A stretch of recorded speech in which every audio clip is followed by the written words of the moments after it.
success. I've been doing this for a long time.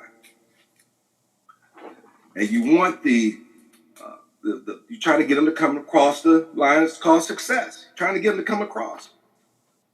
You know what I'm saying? There may be a, psychological barrier to that. Just like in law school, we read this case, this study where they had a bottle with a bunch of fleas in it, right? And at first, when you put the fleas in a bottle, the fleas would jump and hit the top of the lid. Pow, pow, pow. Then after a while, you observe in a short period of time, similar to the Stockholm syndrome, that they don't jump that high, right? Because they don't want to hit the ceiling. So now you take the top off, and guess what? They will not jump out the bottom. They will not pop beyond that level in the bottom. So this line called success, I had to take this rope and lasso the black people and then pull them across the line called success. Because we've been scattered all about our mindset. And even though the mind is very powerful, it's your computer. It's a computer. But if you don't upgrade it and put a new version or operating system in there, and you're dealing with an old operating system, it's not going to function in modern day time, just like new equipment. It's not going to function properly. So we have to reboot. We have to upgrade our mindset. It's very simple, As an economist or financial analyst, as an attorney, financial planner through the years, I've pretty much seen it all. Well, not all. Some of this stuff, like I've figured out how to tune into this, how people can watch this video here. I ran across some video saying this thing has 400,000 views on it. No wonder. But our mind, we rather go through tantalizing, got a young girl there, could be definitely somebody's daughter, almost naked, 400-some thousand views. But when you talk about freeing your mind, personal growth and development, nobody shows up. Nobody shows up. So we want to get out. We want to change the paradigm here. We want to change. It's so simple. I can only say so much. This is a public forum, and I'm just interested in blessing my people. Listen, this information is for everybody.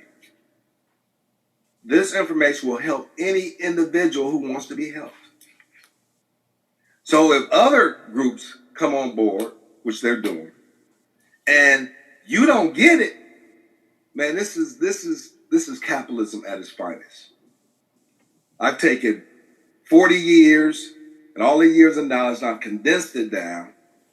You go to college 4 years, 5 years. I've taken that knowledge and I've condensed it into 18 months. Then somebody said, man, I said, 18 months. Can I make it even shorter? Man, I've already taken a lifetime of knowledge and condensed it down to 18 months. But what I'm doing is breaking the lessons into modules. Little easy modules, since I understand people's attention spans are not that great. So I'm breaking them down to maybe like 15-minute modules and so forth like that. So it's easily digestible, quizzes and so forth. And once you enroll, it's a gradual process. And life is a constant learning process. So 18 months just give you the tools, because it's just an introduction to the things that you need to know. Because you can't do it if you don't know it. You can't think it if you don't know the information. One young man said, well, I don't need school no more. I can just Google it. I was like, oh my Lord, where you get this thought from, man? I'm like, come on, man. You got to be able to think about what to Google. If you can't phrase the right issue or the right knowledge how are you going to?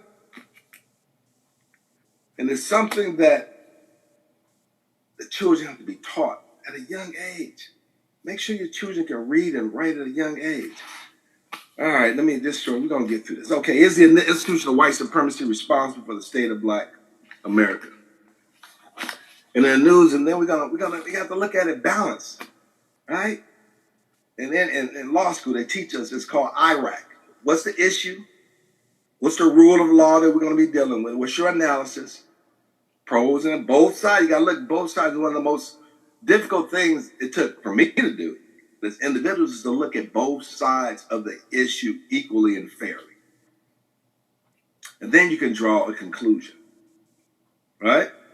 So I try to use that for, first you got your facts, of course, you got the facts. And based upon the facts, the issue arises. Now, what rule are you going to apply to that, right? And the rule of law that I apply to this is Maya, balance. And it doesn't matter what you believe in. You have to be in balance. You could be a Buddhist, you could be a Muslim, you could be a Christian murderer, you could be whatever belief system that you want to do, right? You could be an atheist, right? But there's no such thing as an atheist, because every breath you take is a testimony to the great I am. So there's no such thing as an atheist, right? What they disagree with is the institution itself, right? But in the lesson, you get to, when you put your name in the website, it takes you through an orientation process. And I introduce you to Maya. Because when we do business together, I teach you about making money in business, which is what this is all about. We got to get our spirits right first. We got to get our mind right. We got to be able to think. We can't be arguing and bickering over nonsense, even in our households. What's the return on investment? Maya, the return on investment, is that you get to go through the door to the next level. And they give you tangible rules called the 42 admonitions of Maya. Give you tangible rules that you live your life by. Now, these are guidelines for living a Bible in a society where people can get along with each other. Whereas Christianity is hyperbole and concepts and somebody coming to save you. You're responsible for yourself. See? And then at the end of the day, whoever your advocate is, Buddha, Jesus, you got to give them something that they can use to speak on your behalf, which means that you have to live a quality life, a virtuous life. And if I teach, it's raining real hard out here today, you know what I'm saying? Especially in LA, everybody should be on board because, you know, what are you doing? Playing in the rain? But you have to be a well-rounded individual balance. Then when you're in balance, no matter how much money you got in the bank, you should be in balance. You should know who you are. Just because you're poor or broke at the time, you shouldn't look bad upon yourself.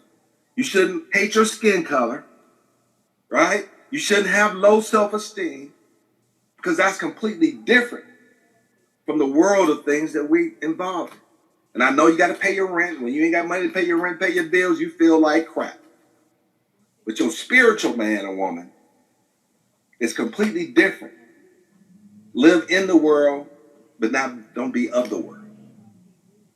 So, and a lot of these people on the streets and stuff, they feel free. They feel liberated. They don't want to go back to the old way. They're off the grid. But who wants to live on the street? And it would be nice if you can go through life and not care about nothing and everything is taken care of. That'd be a beautiful thing. But reality says that's not the case. It's not the case. But then we have to look at both sides of the spectrum equally, right? Taking too long to develop these subjects here. So we have to look at both sides. White supremacy and our conduct, how we conduct ourselves. Now we know that we spend an enormous amount of money outside our communities. $1.3 trillion a year. It probably took a hit for recession, but rebounding back. But even back in the day when we were in the 60s and 70s, we spent more money on luxury items than any other racial group. And we want to know why, when you run the statistics, we're at the bottom, because we're giving them all our money and resources. Instead of taking the time to use those resources to build our own dynasty, so all these things will be given to us and we're still at the top. But if you are a farmer, if you take all your seeds and you got beans and so forth, but you need to take some of these beans and plant, you can't eat all your beans up. Then you're going to be begging, the neighbor next door if they got food, because you failed to plan and set aside so you can reap a harvest. Now you got two families. In one family, they both got a bag of beans. They both have land, equally situated. One family, they both have children. They all have children. Same amount, 2 children. All right? Dog, they both the same. But they have a bag of beans. But one family says, I got to eat all my beans because my kids crying at me, they calling at me and stuff. They ain't trying to do no work. You know what I'm saying? They got the bag of beans. And before the year's out, all the beans are gone. Right? But you have another family that says, listen, family, times are tough, right? But we can't eat all our beans. We can eat 75% of the beans. But 25% of the beans we have to plant and harvest so we can have a bountiful harvest. So we have to take 20. That means we have to save. We have to dedicate ourselves to saving. Right?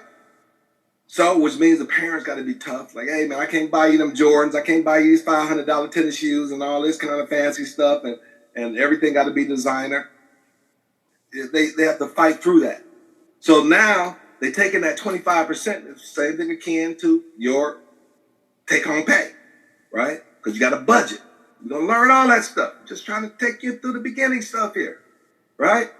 Because this stuff is going to be, and I'm doing it whether nobody show up or not, because it's going to be part of the program, so that we send people do. So the ones that's early, I tell you, get on board, right? Because eventually we're going to bust through the psyche. We're going to bust through it. And you want to be in place to reap a harvest, right? So the 25%, the family says, listen, we have to plant these seeds.